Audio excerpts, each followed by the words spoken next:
Coronavirus, la pandemia. ¿Cuáles son los síntomas? ¿Cómo se transmite? ¿Qué puedo hacer para protegerme y prevenir la propagación de la enfermedad? Nuevo padecimiento que ha encendido las alarmas de los sistemas de salud. Coronavirus, la pandemia.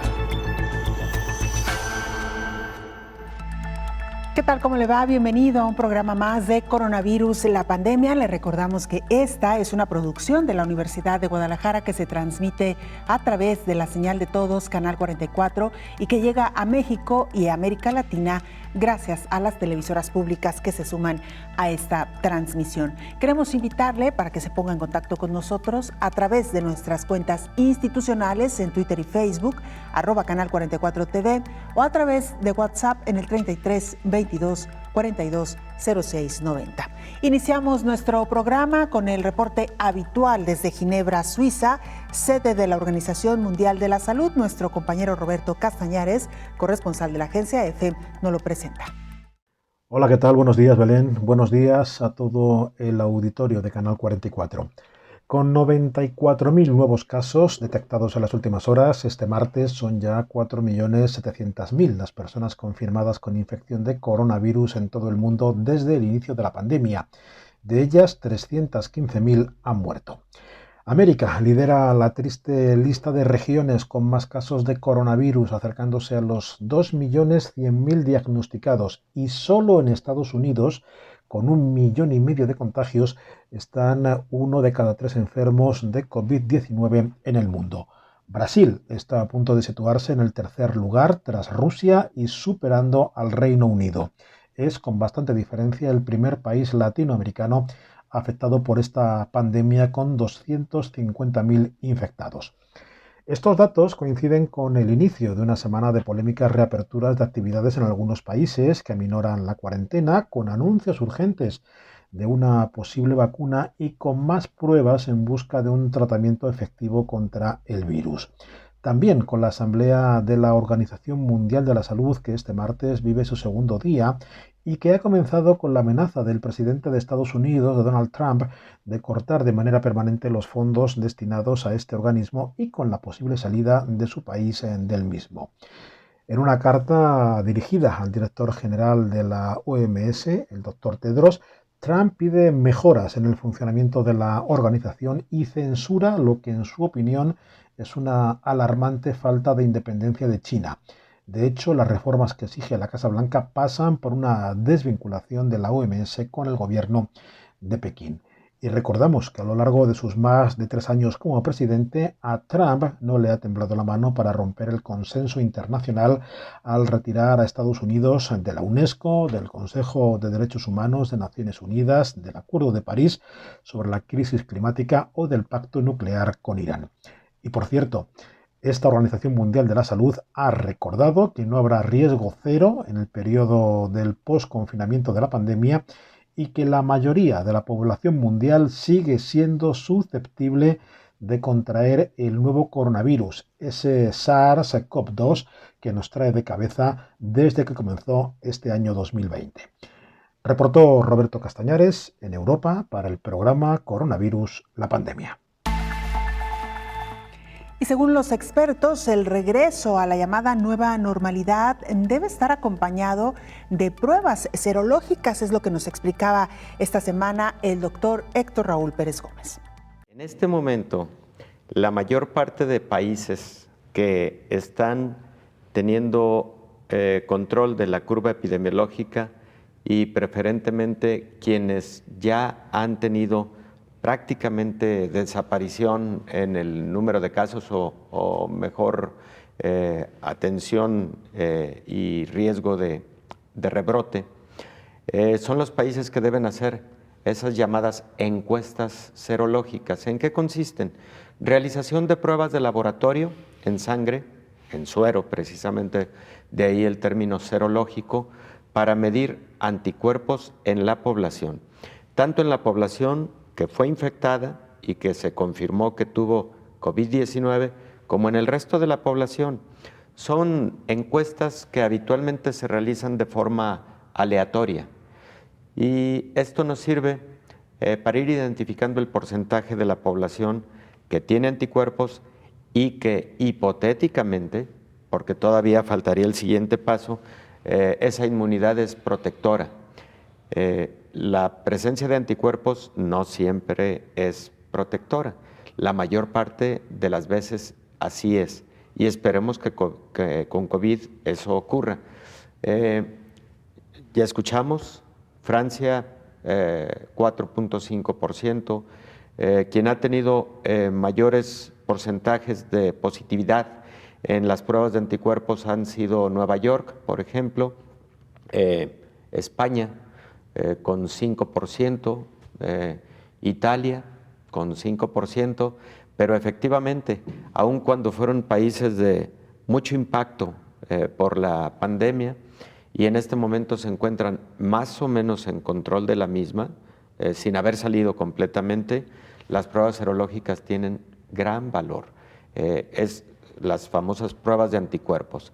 Dejemos de lado lo de pruebas rápidas o pruebas no rápidas, ¿no? Son pruebas de anticuerpos que se pueden realizar a través de diferentes metodologías, ya sea en un laboratorio o eventualmente, siendo de calidad, a través de los cassettes conocidos como inmunoensayos de fase sólida. En los laboratorios se procesan a gran escala y se utilizan habitualmente métodos como el inmunoensayo enzimático, también conocido como ELISA, pero también hay otros muchos métodos, ¿no? Lo primero que significa es que la población susceptible de enfermar todavía es muy grande. Segundo, lo que significa es que urge una vacuna para que la inmunidad esperada no sea a través de infección, sino a través de vacunación.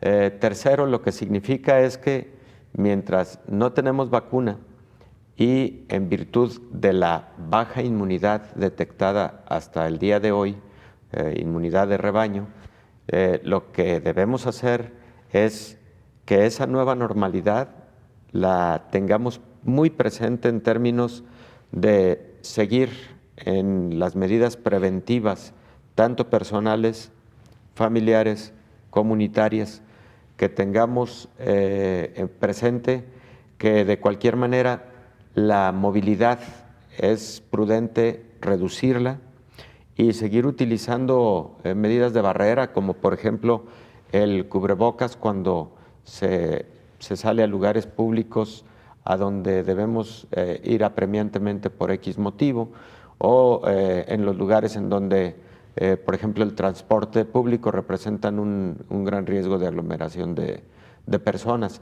Es decir, mientras tanto debemos seguirnos cuidando a través de las medidas de aislamiento social. El identificar qué personas podrían ya tener inmunidad tiene mucho valor, tiene mucho peso para la decisión de las reactivaciones económicas. Y de nueva cuenta, los exámenes para detección del virus a través de PCR, que son los estándar de oro, son muy válidos, importantes indudablemente, pero para conocer a mayor escala quién se infectó y eventualmente quién se infectó de forma muy reciente, las pruebas de anticuerpos tienen mucho valor. En un momento en donde la reactivación de la economía significa el realizar pruebas de laboratorio de forma masiva, ahí las pruebas de anticuerpo pueden tener mucha importancia. Por ejemplo, pensemos en una empresa que tiene 300 trabajadores. En una empresa con 300 trabajadores, lo primero que hay que identificar es aquellos que tuvieron COVID confirmado, que ya ha pasado el periodo de seguridad y que por lo tanto se pueden incorporar con relativa seguridad al ámbito laboral. Pero ya pasó un tiempo de seguridad para que no vayan a representar riesgo de transmisión a los demás. Por lo menos pasó un mes de que tuvieron el cese de la sintomatología. Número 2, en ese grupo de personas, realizar el examen serológico para detectar anticuerpos también es muy importante, porque se traduce en que además de que tuvieron la infección, desarrollaron inmunidad. Número 3, en las personas que no tuvieron ese antecedente, recordemos que el 30% de quienes se infectan con COVID-19 pueden ser asintomáticos. Entonces, una prueba de anticuerpos en esas personas positiva, por ejemplo, de anticuerpos IgG, nos puede sugerir que aunque no tuvieron sintomatología, ya tuvieron infección y ya tienen inmunidad. En Chile han regresado al confinamiento en algunas ciudades, en algunas comunidades, debido a que, aunque aparentemente ya habían logrado controlar el número de contagios, estos volvieron a dispararse. Nuestra compañera Edith Venegas, periodista del canal Bio Bio de Chile, así nos informa. ¿Cómo están ustedes? Edith Venegas desde Chile para informarles sobre los últimos antecedentes relacionados con el avance del COVID-19 en nuestro país. Hay mucha preocupación por parte de las autoridades por el aumento importante de contagiados al día. Son alrededor de 2.000, incluso a veces un poco más, 2.500, 2.660. Ha sido el número más alto de contagiados por día en nuestro país. A diario las autoridades están entregando un balance que preocupa bastante a los ciudadanos y también a las autoridades. Hemos aumentado también de manera notoria la cantidad de fallecidos en 24 horas. De los 12 o 13 que estábamos acostumbrados, en este minuto tenemos todos los días en el informe que entregan las autoridades alrededor de 27 y hasta 29 personas fallecidas por día en nuestro país. Si bien las cifras también de toma de exámenes son bastante altas, alrededor de 13.000 diarios, hay preocupación y también bastantes críticas por parte de la oposición al gobierno de Sebastián Piñera, quienes critican con mucha intensidad este llamado que hicieron hace una semana, un par de semanas, las autoridades a retomar el trabajo, a retomar también esta nueva normalidad que se hizo un llamado de manera formal por parte de las autoridades y que hoy en día tiene muy preocupado sobre todo la región metropolitana, lugar donde se concentran la mayor cantidad de casos. Santiago de Chile y todas sus comunas se encuentran en este minuto en cuarentena. En total, la región metropolitana donde está Santiago son 52 comunas. De estas 52 comunas, 38 se mantienen en este minuto en cuarentena total, una medida bastante extrema, la más extrema sin duda, que han tomado las autoridades y que afecta alrededor de 8 millones de habitantes. La región metropolitana donde está Santiago de Chile concentra la mayor cantidad de habitantes en nuestro país. Una situación que está preocupando, al igual que la cantidad de camas y de respiradores aún disponibles. Hay alrededor de 600 respiradores en nuestro país que están disponibles y 627 personas que están también conectadas a ventilador mecánico, muchos de ellos, más de 100, en estado crítico. Es la información que transcurre en nuestro país, de acuerdo a la información que entregan a diario las autoridades sanitarias en Chile. Hacemos una pausa, es muy breve, regresamos con más.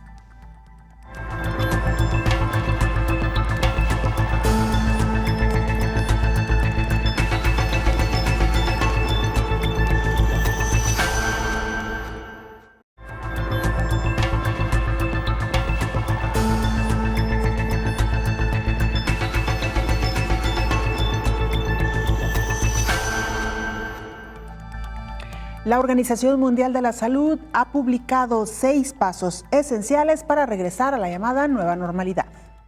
El director general de la Organización Mundial de la Salud, Tedros Adhanom, hace un llamado a los países que están planteando cómo relajar las medidas de confinamiento para regresar a una nueva normalidad.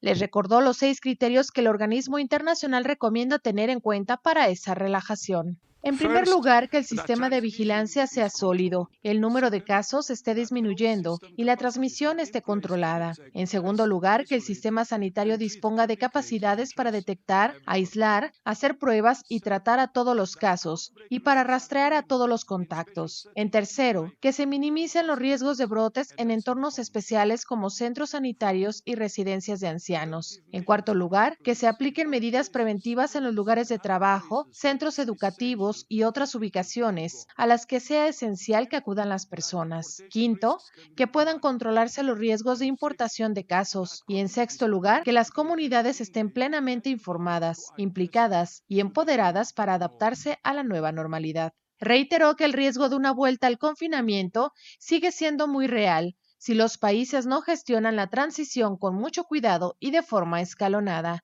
informó Rocío López Fonseca. Esta semana Rusia se acercaba a los 300,000 contagios y sumaba más de 2,800 muertes. Por cierto, que también ocurrió el primer nacimiento de un bebé contagiado de COVID-19 al norte del Cáucaso ruso. Nuestro compañero Fernando Salcines, corresponsal de la agencia EFE en Rusia, nos presentaba así el reporte. Buenos días. Rusia muestra un cauteloso optimismo respecto a la incidencia del coronavirus en el país, porque es hoy lunes es la primera vez que en más de 3 semanas se han reportado menos de 9,000 casos nuevos en un día. El primer ministro ruso, Mikhail Mishustin, que se repone en esa enfermedad, actualmente está hospitalizado, afirmó desde el hospital que se ha logrado frenar la propagación y el incremento de la mortalidad.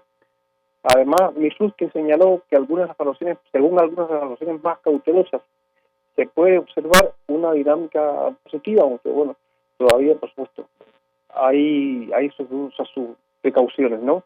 De acuerdo a los últimos datos del Centro Operativo de Lucha contra el Coronavirus, Rusia alcanzó este lunes los 2.090, 678 casos de contagiados confirmados y registró un aumento de 8.926 nuevos casos en las últimas 24 horas. Quisiéramos recordar que Rusia es el segundo país con mayor número de contagios en el mundo después de Estados Unidos.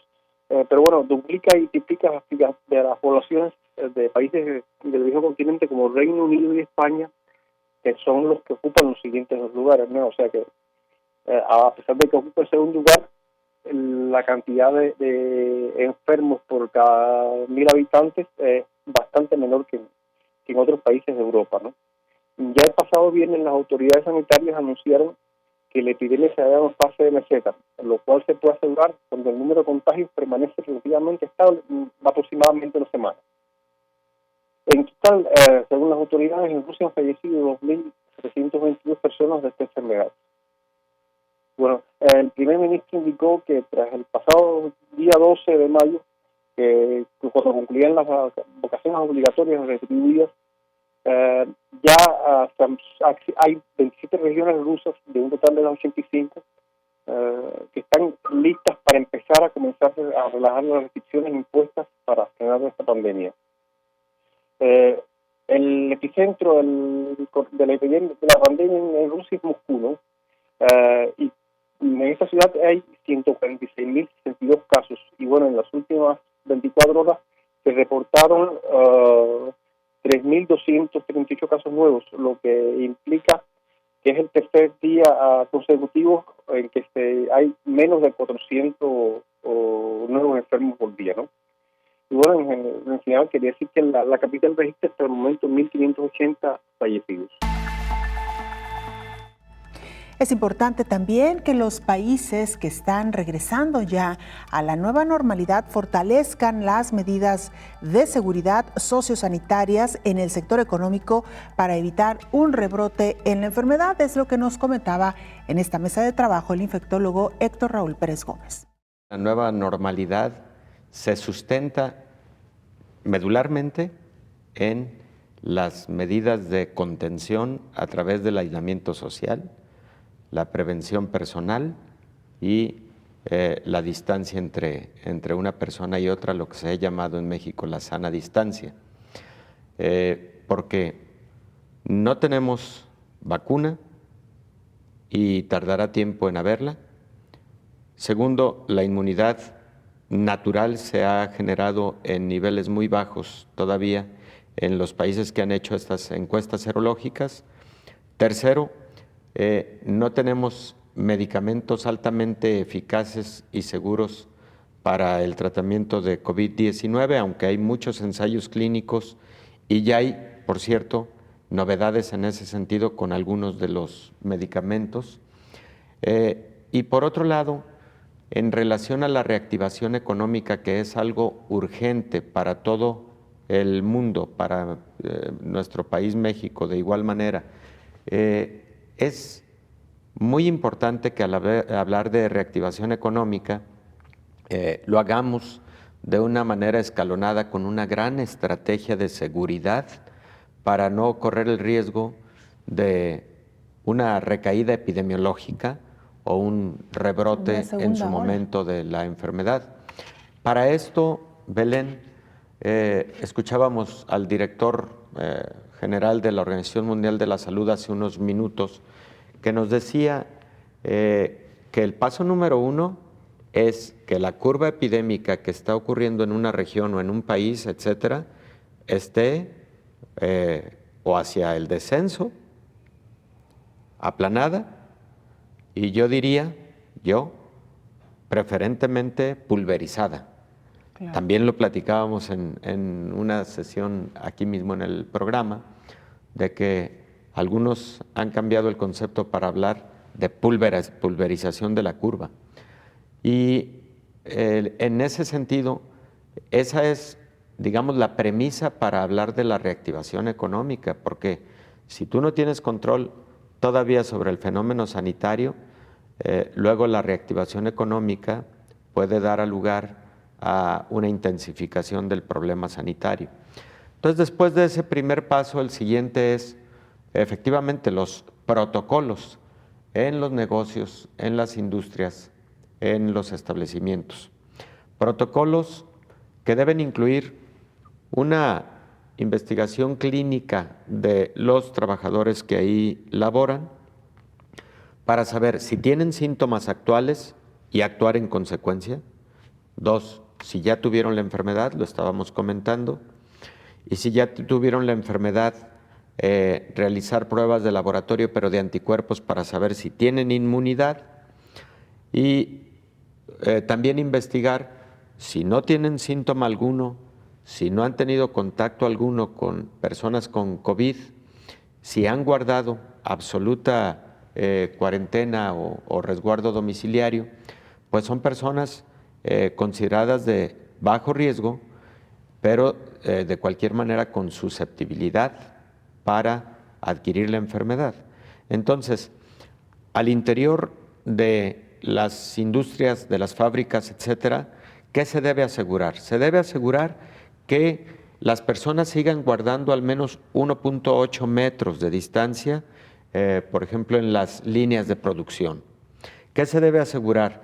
Que al ingreso se siga guardando esa misma distancia, que al ingreso laven adecuadamente sus manos y lo estén haciendo continuamente a lo largo de la jornada laboral, y que preferentemente utilicen cubrebocas de manera adecuada, porque también vemos utilización de cubrebocas de las maneras más aberrantes que nos podamos imaginar. En países de América Latina, efectivamente, no tenemos una realización más generalizada de pruebas de laboratorio, sobre todo de pruebas de PCR. Islandia fue el país que más pruebas realizó, prácticamente a toda su población. Por cierto, encontró un porcentaje muy bajo en las personas que no tuvieron ninguna sintomatología relacionada con COVID, lo cual sugiere que tampoco es una buena estrategia hacerle pruebas de laboratorio a toda la población. Hay que hacerlas de manera dirigida. ¿Dirigida en qué sentido? Síntomas relacionados, es decir, casos sospechosos. Casos que han estado, personas que han estado en contacto con casos sospechosos. Personas que han estado en contacto con casos comprobados. Esos son principalmente los grupos a quienes hay que realizarles, ahí sí de manera generalizada, las pruebas de COVID a través de RT-PCR. Y, por supuesto, el personal de salud, con intervalos preferentemente de cada mes, incluso aún sin sintomatología. No se diga en presencia de sintomatología, porque el personal de la salud está en esa exposición de riesgo. Y por otro lado, entonces, ahora yéndonos a la reactivación económica, aplica igual que para las estrategias generales, solo que aquí hay que implementar además protocolos sanitarios del día a día para el ingreso y la salida de los trabajadores.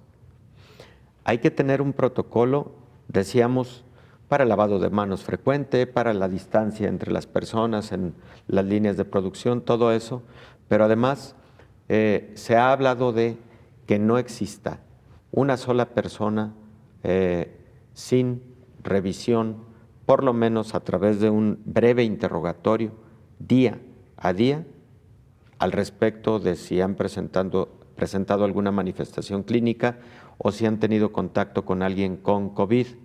Ahora, en relación a los usuarios de aquellos negocios que van a tener reapertura, es que no exista aglomeración en el interior de los establecimientos y que no exista más de una persona por 7 metros cuadrados de superficie en dicho establecimiento. De tal manera que no se permite el acceso cuando se ha llegado a ese límite y de tal suerte que esa situación reduzca mucho el riesgo de transmisión ahí, al interior de dicho establecimiento, ¿no? Las pruebas de laboratorio de forma aleatorizada a los trabajadores de una empresa son válidas y son válidas porque identifican si existe, digamos, presencia del virus en esa población cerrada o esa comunidad cerrada que son los trabajadores de una empresa. Es válido hacerlo a través de pruebas de PCR, que como recordarás y toda nuestra amable audiencia lo recordará, se realizan en la nariz y la faringe, ¿no? Son hisopados nasofaringeos. Mientras que las pruebas de anticuerpos se realizan en sangre y algunas de ellas, las así llamadas pruebas rápidas de anticuerpos, se realizan a través de una gotita de sangre en un pequeño cassette similar a como se realizan algunas pruebas de tipo embarazo, por ejemplo, ¿no? Hacemos una pausa, es muy breve, regresamos con más.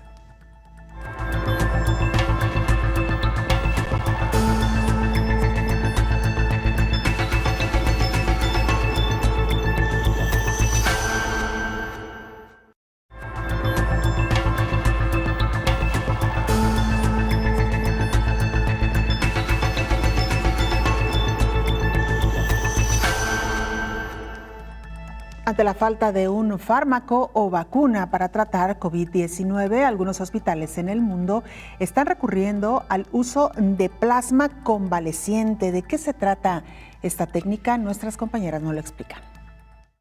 Desde China, el primer país en lidiar contra la COVID-19, hubo indicios de que el plasma convaleciente podría ayudar a la recuperación de las personas que adquirieron el virus.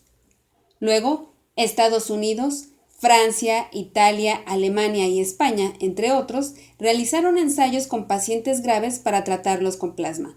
La Unidad de Alimentos y Medicamentos FDA autorizó a los médicos de la Unión Americana a usar este tratamiento a partir del 25 de marzo. Este organismo gubernamental señala que el plasma convaleciente tiene el potencial de reducir la severidad o acortar la duración de la enfermedad causada por la COVID-19. Para llevarlo a cabo, el plasma debe ser recolectado de personas con un diagnóstico previo de COVID-19 por una prueba de laboratorio y debe de haberse recuperado completamente del virus. Ahora, más de 1.040 centros y 950 investigadores se apuntaron en el protocolo de acceso ampliado que encabeza la Clínica Mayo. El Instituto de Salud Carlos III en España financia proyectos de investigación, mientras que en Francia se impulsa el proyecto CoviPlasm, informó Elizabeth Ortiz.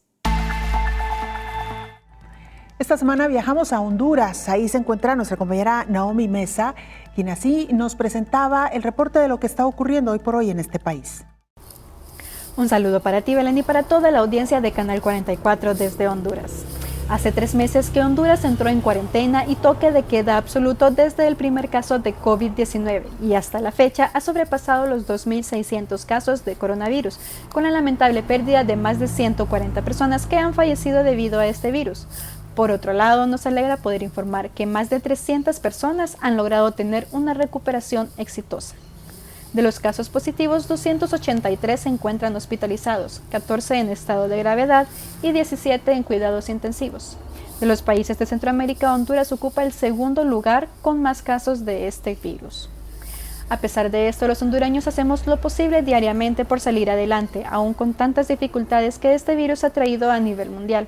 Es por eso que las autoridades del gobierno están realizando planes estratégicos para poder realizar la apertura inteligente y de manera gradual la actividad económica del país en las zonas donde el virus no se ha propagado tan fuertemente. Pero para esto es necesario que los hondureños sigamos las acciones de cuidado y los lineamientos de salud para evitar el contagio.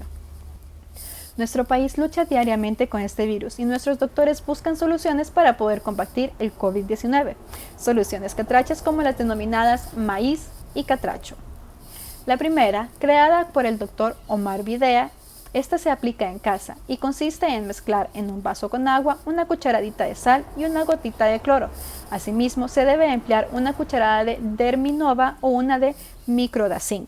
Después se hacen gárgaras como lo indicó el médico. El doctor Videa enfatizó que este tratamiento es exclusivo para pacientes con síntomas de COVID-19 y reduce la carga viral en más del 90%.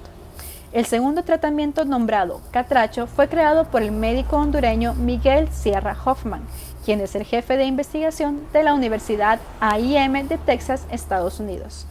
El nuevo patrón sanitario controla el avance del COVID-19 antes que llegue a la fase 3 y así evita que el paciente pase a los hospitales y su recuperación sea en casa. El método incluye el uso de la hidroxicloroquina y ivermectina y el siguiente tratamiento es la pronación, que consiste en que el paciente duerma boca abajo por 16 horas con un descanso de 1 hora sentado al principio. Las autoridades piden a los hondureños la mayor colaboración, respetando los lineamientos para que este virus no se siga propagando. Desde el primer caso hasta la fecha se han realizado más de 10.500 pruebas en el país y el gobierno ha puesto a la disposición de la población páginas web para que los hondureños puedan ser monitoreados desde sus hogares en caso de presentar síntomas del virus. De igual manera pueden llamar al 911 para solicitar atención médica. Para lograr mayor control del contagio, la alerta roja y el toque de queda se ha extendido hasta el 24 de mayo y para que la población pueda abastecer sus necesidades, se ha segmentado la salida de la población a 1 dígito por día de terminación de número de identidad, siempre recordando a los hondureños el uso de mascarilla obligatorio y que la mejor decisión es quedarse en casa. Para Coronavirus la Pandemia, informó Naomi Mesa de STV Telebásica.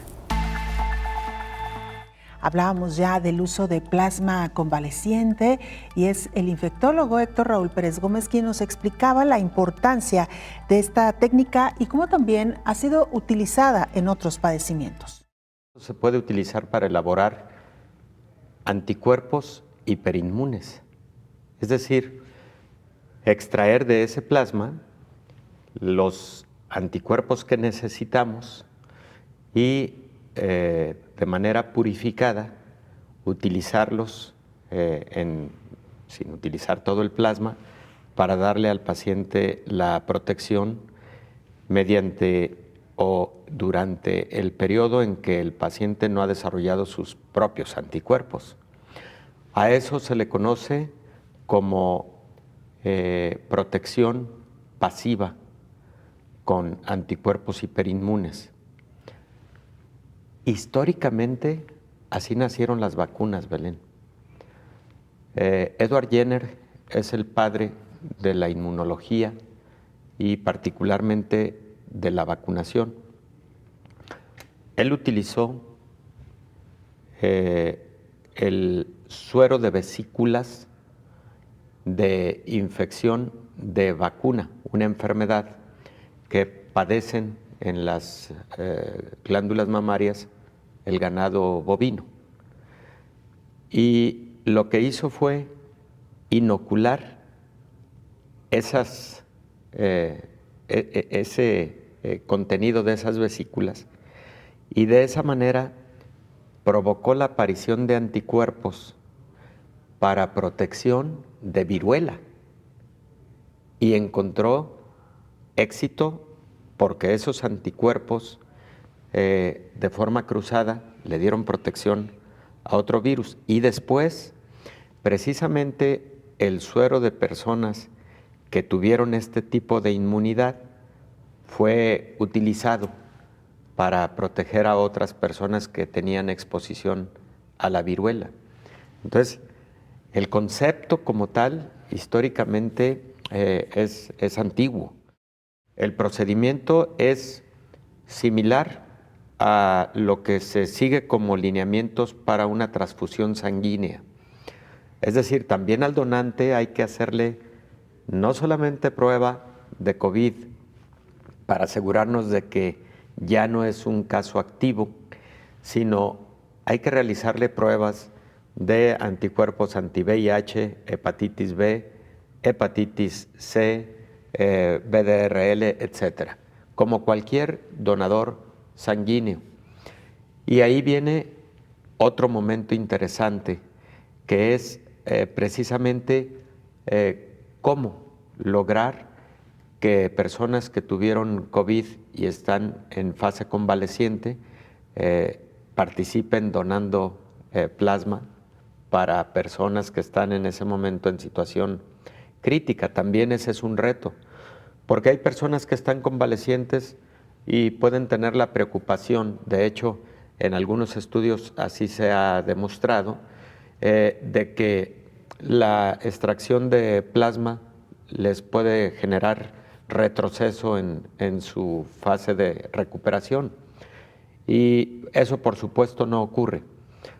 Primero, la cantidad que se extrae de sangre es una cantidad menor para de ahí efectivamente tomar el plasma.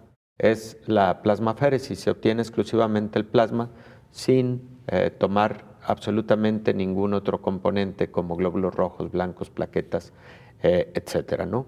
Entonces, diría yo, es un procedimiento rutinario, lo llevamos a cabo todos los días en los hospitales, técnicamente no tiene una complicación, el concepto es más, digamos, de tener una buena comunicación con el donador, con el receptor y hacer el procedimiento que, pues, como pudimos advertir, ya son muchos los países que lo están haciendo. En México, el Instituto Mexicano del Seguro Social tiene un proyecto para la realización de este procedimiento muy interesante y bueno, parece que es parte de todo el fenómeno de cooperación al que ha convocado la Organización Mundial de la Salud para desarrollo de fármacos, de otras estrategias terapéuticas y de una vacuna y de compartir rápido resultados en todo el mundo para poder brindar más beneficio a los pacientes, ¿no?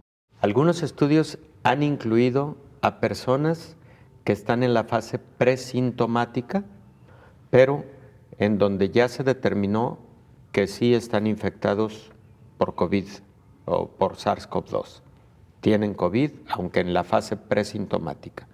Algunos estudios lo utilizan en la fase más sintomática, otros estudios lo están haciendo exclusivamente para pacientes críticos, la mayor parte, y algo que conviene resaltar es que la utilidad del plasma convaleciente es durante o la fase presintomática, como antes comentaba, pero en donde se ha diagnosticado que hay infección por SARS-CoV-2, o durante la fase sintomática, preferentemente en los primeros 10 días, sobre todo en pacientes con la forma grave, crítica de la enfermedad. Posterior a este tiempo, ya no son de gran utilidad, porque además el paciente ya estará desarrollando sus propios anticuerpos. Ya, por ejemplo, al 5º día de los síntomas ya desarrolló anticuerpos IgM y aproximadamente en el día 14 de los síntomas ya desarrolló o está desarrollando anticuerpos IgG. Hay un asunto también importante, es la excepción a la regla. Algunos pacientes que han sufrido COVID no han desarrollado anticuerpos en cantidad suficiente. Es una excepción a la regla, son pocos casos. Hacemos una pausa, es la última de este programa, regresamos con mucho más.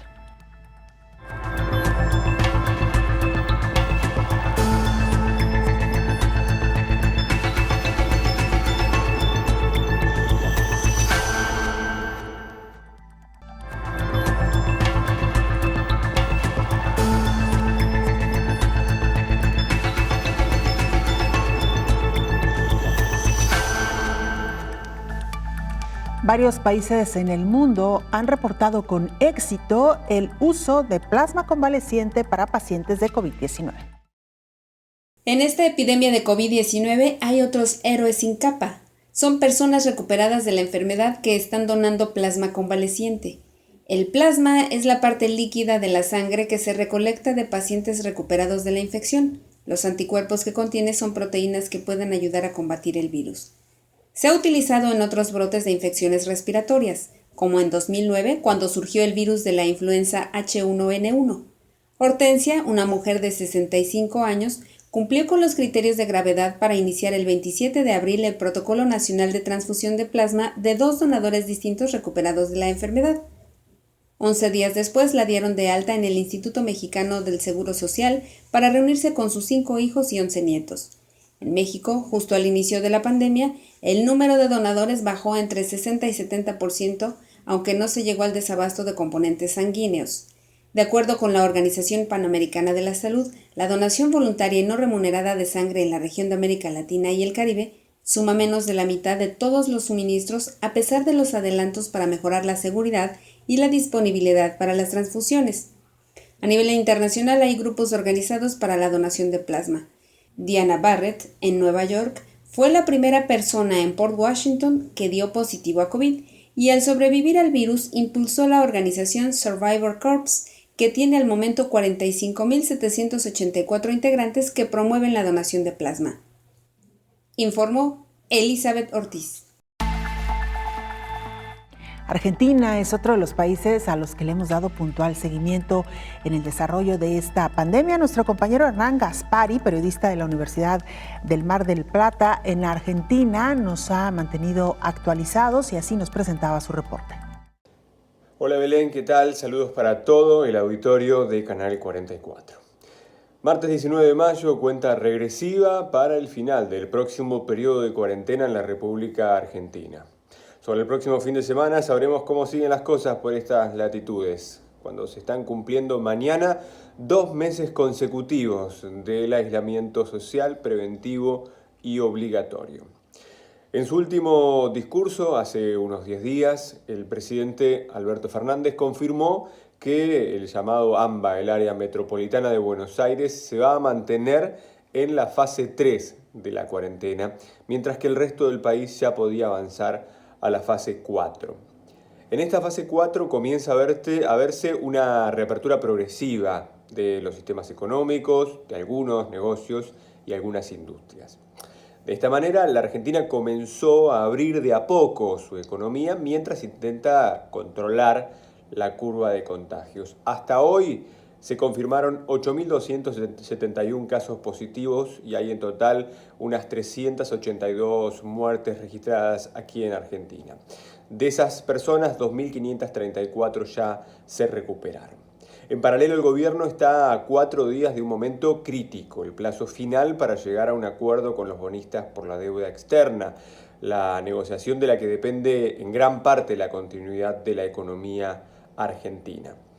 En medio de esta reapertura gradual de la actividad económica, el gobernador de la provincia de Buenos Aires, la más importante del país, Axel Kicillof, resolvió que, a pesar de fuertes presiones por parte de pequeños y medianos empresarios y comerciantes, aún no se van a habilitar algunas actividades comerciales y de servicios para la atención al público en locales de el conurbano y otros aglomerados bonaerenses de más de 500.000 habitantes como La Plata, Bahía Blanca y la ciudad desde la que les estoy hablando aquí en Mar del Plata, para por supuesto evitar la propagación del coronavirus. La situación en los últimos días se ha complicado, sobre todo en los sectores más desprotegidos de la economía. De los 2.668 casos de coronavirus que hay en todo el territorio de la provincia de Buenos Aires, solo 193 corresponden a personas que viven en barrios vulnerables. Pero hay que tener en cuenta que solo se hicieron testeos en 3 de los casi 1.000 asentamientos que hay en esa zona, en Capital Federal y en Gran Buenos Aires. En medio de tantas malas noticias, una buena. A finales de la semana pasada se anunció la creación de testeos rápidos para detectar el coronavirus, que se esperan puedan, en un lapso de solo un mes, hacer 150.000 determinaciones. Este nuevo desarrollo, que va a permitirlo conocer los resultados solo en 1 hora y cuarto, fue llevado adelante integralmente por científicos argentinos, entre los que contamos con la doctora Carolina Carrillo, quien es docente e investigadora formada aquí en nuestra Universidad Nacional de Mar del Plata. Desde Mar del Plata, Argentina, informó para ustedes Hernán Gaspari. El experto en infectología, Héctor Raúl Pérez Gómez, nos explicaba con mayor detalle y profundidad el uso de plasma convaleciente no solamente entre pacientes de COVID-19, sino en otros padecimientos altamente infecciosos. En la mayor parte de las patologías que generan trastornos de la coagulación, en algún momento se utiliza plasma, sobre todo cuando el paciente tiene sangrado por trastornos de esta coagulación, o se utiliza cuando hay que proteger a un paciente con riesgo de sangrado y no tenemos, por ejemplo, algunos de los factores de la coagulación que ya existen de manera comercial, purificada, etcétera, ¿no? Hay personas que por esta coagulación afectada van a tener que ser sometidos o tienen que ser sometidos de manera urgente a una cirugía, y entonces es importante la utilización de plasma para que estén en condiciones de coagulación óptimas para llevar a cabo el procedimiento. Entonces, el plasma, te decía, se utiliza con mucha frecuencia en el ámbito hospitalario, son muchas sus indicaciones, pero también ha llegado a utilizarse en otras enfermedades infecciosas. Se utilizó cuando el SARS del 2002-2003, se utilizó cuando MERS 2012-2013, Medio Oriente.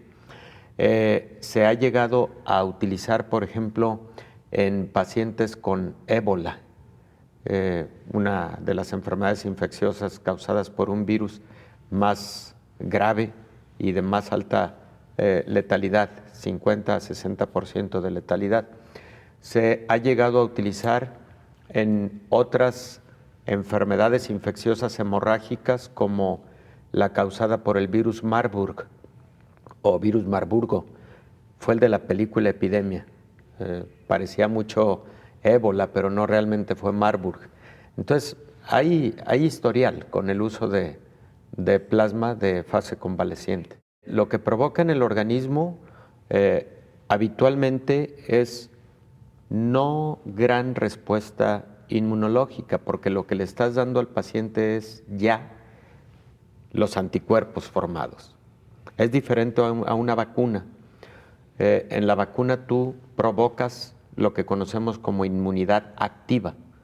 Lo que le pones al paciente es ya sea un virus atenuado, no va a ser el caso de COVID, lo más probable es que para el caso de COVID lo que le estarás aplicando al paciente es un fragmento, ya sea del RNA mensajero o un fragmento de alguna de las proteínas virales, sobre todo de la proteína S, la espícula famosa de la superficie, que es la que despierta la mayor respuesta inmune con anticuerpos. Esta respuesta inmune se conoce como respuesta inmune humoral. Bueno, y una vez que le aplicas al paciente, lo retas, no al paciente, a la persona, porque es alguien sano. Digamos. Lo retas a que produzca sus propios anticuerpos. Esas son las vacunas. En el caso del plasma, tú ya le estás dando los anticuerpos formados para proteger contra el virus o para actuar en contra del virus. También hay que vigilar muchos aspectos. Por supuesto, igual que cuando se realiza una transfusión sanguínea, tienes que vigilar efectos secundarios. Por ejemplo, de una respuesta de antígenos, anticuerpos, pero más bien contra células sanguíneas, lo que conocemos como incompatibilidad sanguínea. O sea, eso también hay que estarlo vigilando, porque estrictamente le estás transfundiendo a un paciente plasma que contiene anticuerpos contra COVID o contra SARS-CoV-2, pero también ahí van anticuerpos contra otras muchas patógenos. Tarde o temprano, lo que va a ocurrir es el desarrollo, como antes te comentaba, de lo que conocemos como inmunoglobulinas hiperinmunes. Es decir, ya no utilizar todo el plasma, sino extraer esos anticuerpos neutralizantes. Por eso se llaman gamaglobulinas hiperinmunes, porque son específicas contra el patógeno, para hacer lo que se utilice como protección temprana para este tipo de pacientes graves con COVID. Tarde o temprano eso va a ocurrir.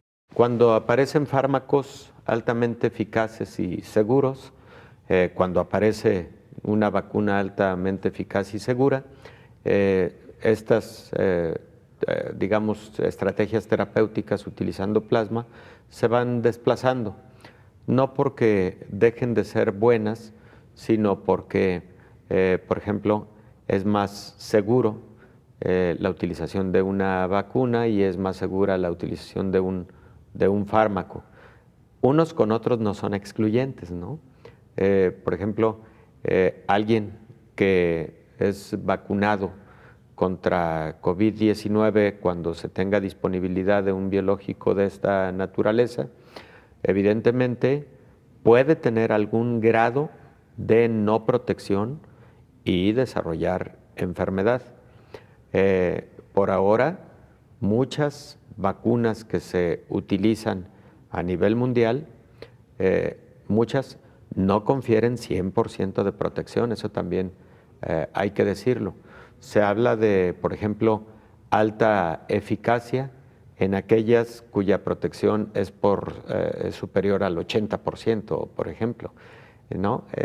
Ojalá y hubiera una que en todos los casos brindara la protección al 100%. En días pasados, la revista Science reporta el caso de pacientes que tuvieron SARS en el 2002-2003 y que desarrollaron anticuerpos contra ese virus, que, como lo hemos dicho aquí en múltiples ocasiones, es un virus con mucha similitud genómica con SARS-CoV-2, 85% de homología en su genoma. Bueno, esos anticuerpos desarrollados en ese tiempo por los pacientes contra SARS parecen ser neutralizantes contra SARS-CoV-2. Parece que tienen reactividad cruzada. Esa también es una buena noticia, primero porque es posible que quienes hayan sufrido SARS o tengan anticuerpos contra SARS estén protegidos contra SARS-CoV-2. Y la otra posibilidad es de que estudios en este tipo de pacientes también podrían llevar a la producción de gamaglobulinas hiperinmunes. Que a propósito de eso, Belén, existe, por ejemplo, gamaglobulina hiperinmune contra tétanos, existe gamaglobulina hiperinmune contra hepatitis B, existe gamaglobulina hiperinmune contra rabia, para traer a escenario el ejemplo de lo que en otro momento fue precisamente el hallazgo de anticuerpos neutralizantes en plasma de pacientes en fase convaleciente, a partir de lo cual luego se empezaron a purificar anticuerpos. Y último, si me permites, esto también se puede lograr utilizando como vehículo para la producción de anticuerpos a especies animales, por ejemplo, equinos. Es decir que en el futuro una posibilidad va a ser inoculación de virus atenuados, generación de anticuerpos, obtención de esos anticuerpos, producción de gamaglobulinas hiperinmunes, pero a partir de modelos animales. Puede llegar a ocurrir. De esta manera llegamos al final de este programa. Gracias por habernos acompañado. Le invitamos para que nos sintonice en la siguiente emisión. Hasta entonces. Coronavirus, la pandemia.